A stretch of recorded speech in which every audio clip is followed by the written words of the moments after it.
back to continue our conversation about an election this summer. Yes, it will determine who represents you and your voice on County Commission as well as some other local boards.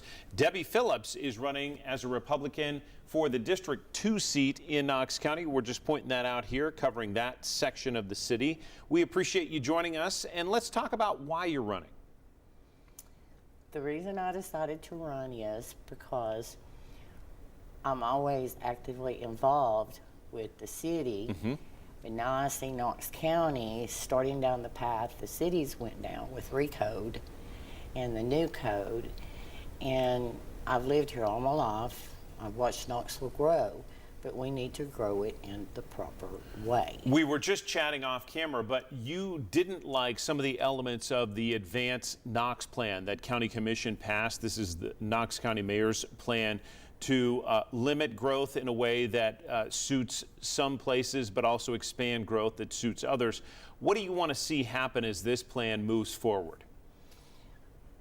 Okay, we all know we have to have housing. We have a housing shortage. We need a combination of single family, multiple, and apartment complexes. We don't need to be allow for apartment complexes to be built in the middle of a neighborhood. We need to keep them on the corridors, which that resolves your infrastructure.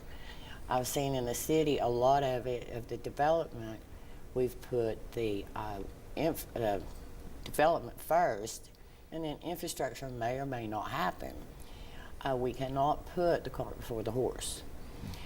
We've got to look at the whole area of the aspect and what it would affect, and do what's right for the people that live in Knox County. So if I understand you correctly, in terms of development, if you're going to add new homes or apartments or other development, you want to see the infrastructure there first that can handle it. Is that fair? That's fair. Okay, let's move to pay for deputies. We see this debate always on County Commission.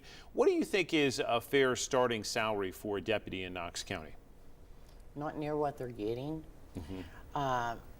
Personally, it would be hard for me to even consider doing that job for $50,000 a year, and that's beginning level.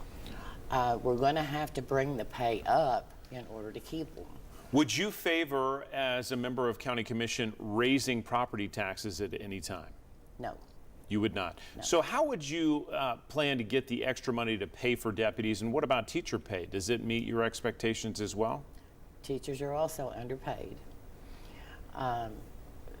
I found out with a recent client of mine, because I do real estate also, that teachers don't make near what I imagined they would make. And we're going to have to look at the budget. We're going to have to cut out some of the nonsense that we're spending money on.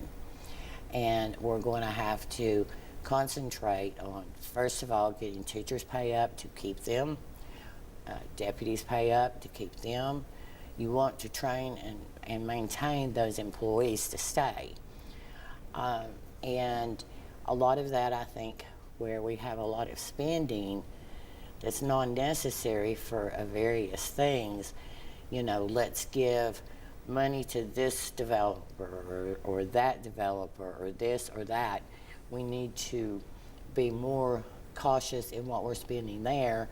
Plus, we're going to have growth. You're going to have property income coming in from that. Okay. And there's just the various aspects that we've got to look at. Well, we're going to have to leave the conversation there. We appreciate your time, Ms. Phillips. Best of luck to you. We're going to turn it over to Todd to talk about a Chamber of Commerce kind of week ahead for us, Todd.